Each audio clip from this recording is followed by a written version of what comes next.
Hello students, class 10 के chapter 6 विद्युत धारा एवं परिपथ में आज हम पढ़ेंगे समानांतर क्रम संयोजन। ठीक है, इसके पहले वाले वीडियो में हम श्रेणी क्रम संयोजन के बारे में डिस्कस किए थे, तो जिन्होंने श्रेणी क्रम संयोजन को नहीं देखा है वो वीडियो देख लेंगे, और जिन्होंने अभी तक चैनल को सब्सक्राइब नहीं किया है सब्सक्राइब कर देंगे और वीडियो को लाइक कीजिए। देखिए, समानांतर क्रम संयोजन क्या होता है। जब किसी विद्युत परिपथ में सभी प्रतिरोधों के पहले सिरे को, ठीक है, सभी प्रतिरोध मतलब अगर परिपथ में 2 प्रतिरोध है, 3 प्रतिरोध है या 4 प्रतिरोध है, तो सभी प्रतिरोधों के पहले सिरे को एक बिंदु, ठीक है, सिरे को एक बिंदु और दूसरे सिरे को दूसरा बिंदु से, मान लीजिए अपने पास यहाँ पे 2 बिंदु हैं, ठीक है, और हमारे पास यहाँ पे मान लीजिए 4 प्रतिरोध दिया गया है, ठीक है, तो ये 2 बिंदु हैं, तो इस मान लीजिए यहाँ पे हमने एक प्रतिरोध जो है जोड़ दिया, तो इस प्रतिरोध का एक सिरा पहले बिंदु से और दूसरा सिरा दूसरे बिंदु से, ठीक है, तो उसी तरह हम अलग अलग जो 4 प्रतिरोध हमने लिया है उसको भी इसी तरह से हम क्या करेंगे, जोड़ देंगे, ठीक है, मतलब इसी बिंदु पर ही रहेगा। ये 2 बिंदु हैं और प्रत्येक प्रतिरोध का पहला सिरा जो है पहले बिंदु से जुड़ा हुआ होगा और जो दूसरा सिरा है वो दूसरे बिंदु से जुड़ा हुआ होगा, ठीक है, तो ये क्या कौन सा क्रम कहलाएगा, समानांतर क्रम कहलाएगा। ठीक है, समझ गए आप लोग। जैसे यहाँ पे देखिए, यहाँ पे एक डायग्राम बना हुआ है और इससे हम लोग समानांतर क्रम संयोजन के लिए एक समीकरण जो है निकालेंगे। ठीक है, तो जैसा कि आप देख रहे हैं कि एक पूरी परिपथ है, इसमें कुंजी लगा हुआ है, ठीक है, और अमीटर लगा हुआ है, यहाँ पे अलग अलग मतलब कि सेल हैं, ठीक है, 3 सेलों को जोड़ा गया है, ये है विभवांतर और ये है 3 प्रतिरोध जोड़ा गया है इसमें, R1 R2 और R3, ठीक है, ये 2 बिंदु हैं, बिंदु A और बिंदु B, ठीक है, तो इस A बिंदु पर प्रतिरोधों का क्या है, पहला सिरा, ठीक है, और प्रतिरोध का जो दूसरा सिरा है वो दूसरे बिंदु, ठीक है, बिंदु B से जुड़ा हुआ है, और प्रत्येक प्रतिरोध का यही है ना, प्रत्येक प्रतिरोध का जो पहला सिरा है वो बिंदु A से जुड़ा हुआ है और जो दूसरा सिरा है वो बिंदु B से जुड़ा हुआ है, ठीक है, और इसमें एक वोल्ट मीटर लगाया गया है, ठीक है, ये हमारा एक पूरा परिपथ है। ठीक है, अब देखिए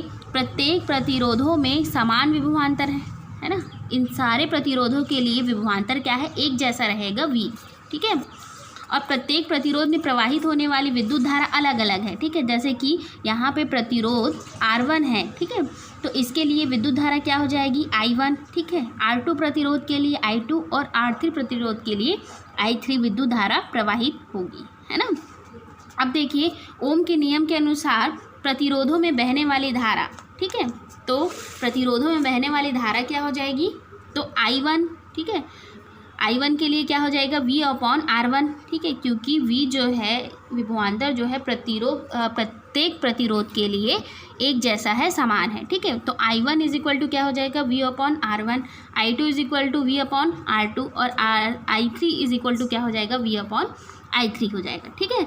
अब सभी प्रतिरोधों का तुल्य प्रतिरोध क्या होगा, है ना, अगर सभी प्रतिरोधों का तुल्य प्रतिरोध R है तो I बराबर क्या हो जाएगा, V/R, है ना, I बराबर क्या हो जाएगा, V/R, I is equal to V/R, तो क्या हो जाएगा, I is equal to I1 plus I2 plus I3। अब ये जो है इस पर हम इन सारे विद्युत धारा का मान को रखेंगे, ठीक है, तो I इज इक्वल टू क्या है, V/R, ठीक है, I1 is equal to V/R1 plus I2 is equal to क्या हो जाएगा, V/R2 plus I3 is equal to क्या हो जाएगा, V/R3, ठीक है, तो इस तरह से हमने प्रत्येक विद्युत धारा का मान को यहाँ पे रख दिया है, ठीक है।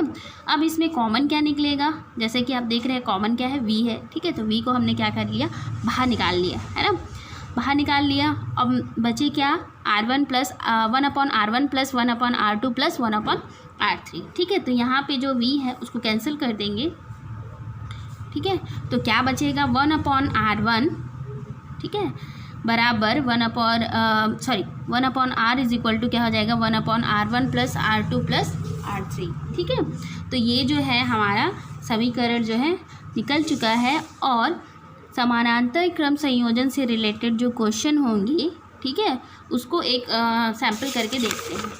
देखिए जैसे यहाँ पे मान लीजिए हमको इस तरह से क्वेश्चन दिया गया है, एक परिपथ बना के दिया गया है ये समानांतर क्रम में जुड़ा है और हमको दो प्रतिरोध दिया गया है R1 और R2, ठीक है। और प्रथम प्रतिरोध का कितना है मान 8 ओम है और दूसरे प्रतिरोध का कितना है मान 12 ओम है, ठीक है। अब हमको इसका तुल्य प्रतिरोध जो है ज्ञात करना है, इस परिपथ का तुल्य प्रतिरोध ज्ञात करना है। हमारा फॉर्मूला क्या होता है 1/R is equal to 1/R1 plus 1/R2, है ना।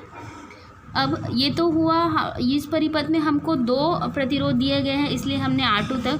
अगर आपको कोई भी परिपथ दिया जाता है उसमें और भी ज़्यादा प्रतिरोध है तो आप इसको और भी आगे बढ़ा सकते हैं, मतलब 1/R3 भी कर सकते हैं, ठीक है। अब यहाँ पे हमारे पास R1 की कितनी वैल्यू है 8 है, ठीक है। तो हम क्या रखेंगे 1/8 और R2 की क्या वैल्यू है 12 है, तो क्या रखेंगे 1/12, ठीक है। तो क्या हो जाएगा जब हम इसका LS निकालेंगे 8 और 12 का LS निकालेंगे तो कितना आएगा 24 आएगा, है ना। आप लोग खुद निकाल के देखिएगा कितना आ गया 24 आएगा, ठीक है। अब इसके बाद आप जानते हैं नीचे वाले से क्या होता है डिवाइड होता है, ठीक है, और ऊपर वाले से क्या होता है इनटू होता है। तो क्या होगा इसको डिवाइड करेंगे तो क्या हो जाएगा 3 आएगा, ठीक है। तो 3 × 1, ठीक है, प्लस और 12 और 24 को डिवाइड करेंगे तो क्या हो जाएगा 2 आएगा, ठीक है। तो 2 × 1, ऊपर नीचे वाले से क्या कर रहे हैं हम इसको डिवाइड कर रहे हैं और जो उसका आंसर आएगा डिवाइड के बाद उसका ऊपर वाले से क्या किया जाता है इनटू किया जाता है, ठीक है। तो क्या हो जाएगा 1/R इज इक्वल टू 3 + 2/24, है ना। तो क्या हो जाएगा 1/R इज इक्वल टू 5 क्या हो जाएगा 24, ठीक है। देन इसका जो क्रम है उसको चेंज करेंगे तो क्या हो जाएगा 24/5, ठीक है। तो जब हम इसको डिवाइड करेंगे, डिवाइड करने के बाद हमारा जो आंसर है वो क्या आएगा 4.8 ओम, ठीक है। तो ये हो जाएगा हमारा आंसर। तो जो समानांतर क्रम है उसको हमको इस तरह से जो है सॉल्व करना है। और अगर मान लीजिए यहाँ पे इसका वोल्ट का जो मतलब जो विद्युत धारा है उसकी वैल्यू दी गई है, मान लीजिए 6 वोल्ट दिया गया है, ठीक है। अब हमको बोला है इसका कुल कुल इस परिपथ में कुल विद्युत धारा कितनी प्रवाहित हो रही है हमको अगर निकालना है, ठीक है। ये क्वेश्चन मैंने चेंज कर दिया, सेम क्वेश्चन है, यहाँ पे मैंने 6 वोल्ट डाल दिया, ठीक है। और इसकी कुल जो है इस परिपथ में कुल कितनी विद्युत धारा जो है प्रवाहित हो रही है अगर हमको ये निकालने के लिए कहा गया तो हमारे पास यहाँ पे R की जो वैल्यू है वो मिल गई है 4.8, ठीक है। अब जैसा कि आप जानते हैं ओम के नियम के अनुसार क्या होता है V = IR होता है ना। तो हमको निकालना क्या है I को निकालना है। तो I को निकालना है तो हमारा फॉर्मूला क्या हो जाएगा I = V/R, ठीक है। तो V की वैल्यू यहाँ पे कितनी है 6 वोल्ट दी गई है और R की वैल्यू अभी हमने कितनी निकाली है 4.8 निकाली है ना, 4.8 निकाली है।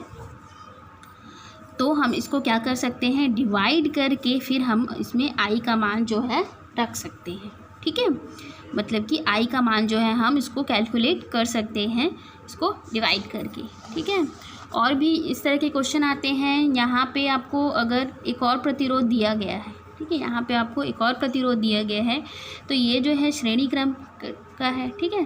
तो आपको पहले इसको सॉल्व करना है ना, समानांतर क्रम को पहले सॉल्व करना है। उसके बाद जो आंसर आएगा उसमें मान लीजिए यहाँ पे 3 ओम दिया गया है तो इसका जो आंसर है 4.8 उसको आप किससे प्लस कर दोगे 3 से प्लस कर दोगे तो आपका श्रेणी क्रम का निकल जाएगा, ठीक है।